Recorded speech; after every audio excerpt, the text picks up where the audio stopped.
गई। 35 साल उत्तर प्रदेश के अंदर साहब काशीराम ने काम करा और बहन कुमारी मायावती जी को 4 बार उत्तर प्रदेश का सीएम बनाया। लेकिन बात अब यह आती है कि जब बीएसपी तो भाई ने चंद्रशेखर भाई ने अपनी पार्टी क्यों बनाई, आजाद समाज पार्टी। जब साहब काशीराम पुणे से साइकिल से उत्तर प्रदेश का दौरा कर रहे थे तो साहब काशीराम ने सबसे पहले जो बाबा साहब की पार्टी थी आरपीआई, सबसे पहली पार्टी बाबा साहब भीमराव अम्बेडकर की पार्टी थी आरपीआई। साहब काशीराम ने उस पार्टी को ज्वाइन किया। उस पार्टी को ज्वाइन करने के बाद जो वक्त जो साहब काशीराम करना चाहते थे वो उन लोगों ने, जो वहां पार्टी के जो चलाने वाले लोग थे, वो साहब काशीराम को नहीं करने दे रहे थे। साहब काशीराम ने काफी बार जोर लगाने के बाद जब उनको लगा कि ये लोग मुझे इस पार्टी के अंदर जो मैं करना चाहता हूँ नहीं करने देंगे, तो साहब काशीराम ने उस पार्टी को छोड़कर अपनी बीएसपी वाम सेल का गठन करा। बीएसपी से 4 बार बैंक स्कैम नहीं।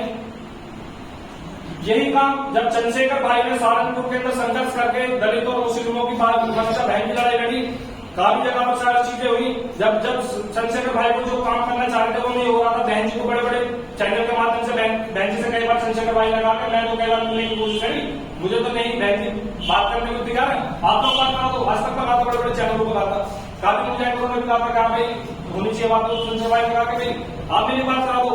आप सभी को पता है कि बहन जी ने कोई बात रिस्पॉन्स नहीं दिया। चंद्रशेखर भाई ने काफी बार मिलने की कोशिश करी, जब बहन जी ने नहीं मिली तो चंद्रशेखर भाई को आजाद समाज पार्टी बनानी पड़ी। अब आप लोग कहते हैं कि पार्टी क्यों नहीं, आपकी पार्टी गलत है। अगर हमारी पार्टी गलत तो बीएसपी भी गलत है। जब बाबा साहब की पहली पार्टी आरपीआई थी तो साहब काशीराम ने बीएसपी क्यों बनाई? वो इसी लोग नहीं, क्योंकि जो साहब काशीराम करना चाहते थे वो आरपीआई के जो पार्टी के लोग थे, जिससे माए बाप बन चुके थे, उन्होंने साहब काशीराम को काम नहीं करने दिया। वही राज बीएसपी के अंदर था कि जो साहब काशीराम की विरासत को लेकर बैठे हैं वो चंद्रशेखर भाई को काम नहीं करने देते। इसी चंद्रशेखर भाई ने आजाद। और साथियों, आज मुसलमानों की, दलितों की और खासकर वाल्मीकि समाज की जो उनका संघर्ष था 5 साल का, वह चंद्रशेखर भाई का पूरा हो गया। और यही नई सीट ऐसी होगी जो पूरे भारत पर चंद्रशेखर भाई को राज कराएगी। साथियों, बाबा साहब ने कहा शिक्षित रहो, संगठित रहो, संघर्ष करो, यही चीज हमें करनी है। क्योंकि अगर हम मिशन से नहीं बैठे तो काम मनुवादों का एजेंडा एकदम सेट हो जाएगा। हमारे लोग 65 सीटें आ रहे हैं, लेकिन एक सीट से नरेंद्र मोदी जैसे को भी हवा खराब है। चंद्रशेखर कैसे जीत गया और उस जगह से जीत गया जहां पर बड़े बड़े दल, मजबूत दल, पैसे वाले लोग खड़े थे। गरीब का बच्चा कैसे जीत कर उसका चंद्रशेखर भाई ने ये दिखा दिया कि इतने बड़े लोगों के बीच में संघर्ष हमेशा बोलता है कि वो तो साथ संघर्ष करना जरूरी है। चलो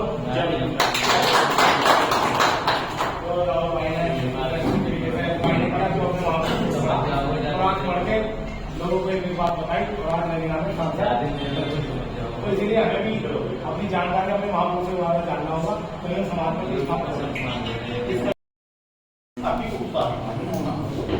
का ध्यान रखना है हमें कि अगर हम अति उत्साही हो गए तो ये जीत हमारी यहीं रुक जाएगी, ये संघर्ष हमारा यहीं रुक जाएगा।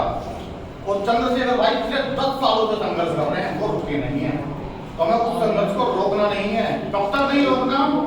जब तक हिंदुस्तान की हर एक विधानसभा और दिल्ली में बैठी हुई लोकसभा हम नीली ना कर दें। 2027 का चुनाव आ रहा है, उसके बाद 2029 लोकसभा आ रही है। हर विधानसभा में हमें बैठना मौजूद होकर के और लोकसभा तक हमें पहुंचना है। ये संघर्ष है भाई का जो रुका नहीं है और रोकना भी नहीं है। हमें बढ़ते जाना है, आगे चलते जाना है, इस संघर्ष को बढ़ाते जाना है, कभी रुकना नहीं है। बाबा साहब ने एक बात कही थी, शिक्षित रहो, संगठित रहो, संघर्ष करो। ये 3 मंत्र में ऐसे देखे गए बहुजन समाज को, जो ये मंत्र ऐसे हैं हम हर चीज कर सकते हैं। 85% की हिस्सेदारी है हमारी इस देश के अंदर, लेकिन अगर हम हिस्सा देखें अपना तो हमें हिंदुस्तान के अंदर कितना हिस्सा मिला है? 2% भी नहीं। आज हिंदुस्तान के अंदर किसी भी विधानसभा में, किसी भी राज्य में हमारी सरकार नहीं है। कहने को लोकसभा के अंदर 85% एससी की सीटें रिजर्व हैं। क्या वो 85% हमारे लिए लड़ रहे हैं, बहुजन समाज के लिए लड़ रहे हैं, ओबीसी के लिए लड़ रहे हैं? नहीं, वो बीजेपी के साथ बैठ करके सरकार बना के बैठे हो। आज लड़ कौन रहा है? एससी के लिए, ओबीसी के लिए, एसटी के लिए, अति पिछड़ों के लिए कौन व्यक्ति लड़ रहा है?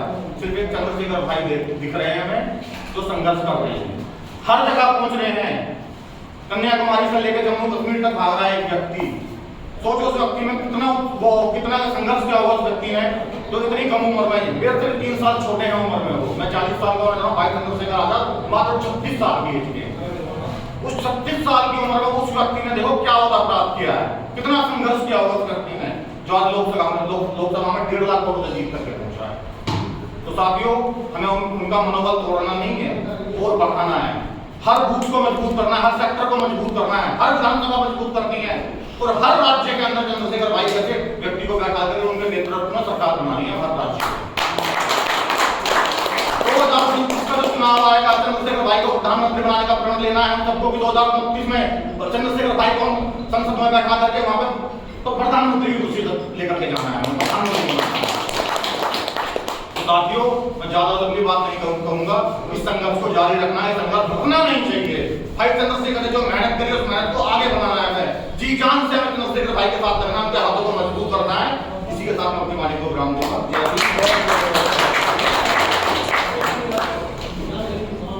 देखो साथियों, बड़े ही सोच में अध्यक्ष जी ने बताया कि हमें किस तरह से काम करना और अपने राष्ट्रीय जी को प्रधानमंत्री पद पर लेके जाना। प्रधानमंत्री पद पर तो हम देखो सभी मेहनत लगन हमारी ऐसी है कि हम तो संघर्षों के आगे हैं, संघर्ष करना है और आगे अपना काम करना है। लेकिन हमारा जो नेता, जो हमारा चुनाव लड़ेगा, कि वो किस प्रगति का आता है, डिपेंड उस पर करता है। क्योंकि सबसे पहले तो वही लौट के बात आती है कि वोट हमारी नहीं है तो कांग्रेस विजय बनाएंगे। क्योंकि ये चुनाव में हमें देखने को मिला भाई, अब गठबंधन से डोरी सरकार लड़ी, हमारा वोट फ्री तो गया, हमारा वोट फ्री तो गया। लेकिन अगर हमारा गठबंधन होता तो फिर और मजबूती से हो सकते थे कि डोरी शर्मा निकल जाती, क्योंकि उन्होंने मौका मिला है और भीम आर्मी बहुत मजबूती के साथ पूरे देश में भी नामी है। और हमारे बहुजन समाज में जो भी कुछ गड़बड़ होती है तो भीम आर्मी खड़ी होती है। साथ ही तो भीम आर्मी के अध्यक्ष भी बैठे, मैं कह रहा हूँ भीम आर्मी को जैसे कारवा बढ़ रहा, बहुत अच्छी बात है। आज विजयनगर में भाई किसके नेतृत्व में हो रहा है? दिनेश भाई, दिनेश का बहुत बहुत आभार जो इन्होंने आयोजन रखा। मैं कह रहा हूँ भैया सब अपने अपने यहाँ भीम आर्मी का कारवा बढ़ाओ और भाई चंद्रशेखर का हाथ मजबूत करो। जय भीम। तो इस कड़ी में हमारे बीच में हमारे भाई गौतम जी आए अपनी बात।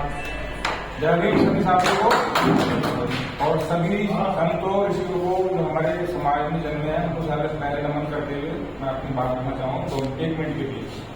अभी यहाँ ज्यादा साथी लोग नहीं है, नॉर्मल अभी सभी है। भाई गौतम जी ने बताया अभी कि भाई के हाथ मजबूत करने हैं। सबसे पहले काम है हमारा, हमारे अध्यक्ष जी के हाथ में पहले मजबूत करने हैं। हमें इनका साथ दे रहा है, इन्होंने कहा फोन कर दिया भाई वहां मिलना है तो वहां मौजूद होना है। अगर हम इनको पावर नहीं दे पाएंगे तो आगे पावर नहीं पहुंच पाएगी, है ना। मीटिंग करना बहुत जरूरी है, मीटिंग होगी तो समाज एकजुट होगा, समाज एकजुट होगा, समाज को पावर मिलेगी। अगर फाइनेंशियली सपोर्ट कर सकते हैं तो फाइनेंशियली सपोर्ट कीजिए, अध्यक्ष जी को सपोर्ट दीजिए, उसका ब्यौरा अध्यक्ष जी आपको प्रोवाइड कराएंगे। इसी के ये आजाद समाज पार्टी इसीलिए बनी है कि लोगों पर हो रहे अत्याचारों की वजह से आजाद समाज पार्टी खड़ी है। हमारे समाज के लोगों के साथ दुष्कर्म हुए हैं, है ना, और शुरू से होते आ रहे हैं। इसीलिए आजाद समाज पार्टी यही काम कर रही है कि लोगों की सुरक्षा, हमारे समाज की सुरक्षा, और सुरक्षा जब होगी जब हम एकजुट होंगे, पार्टी को मजबूत करेंगे,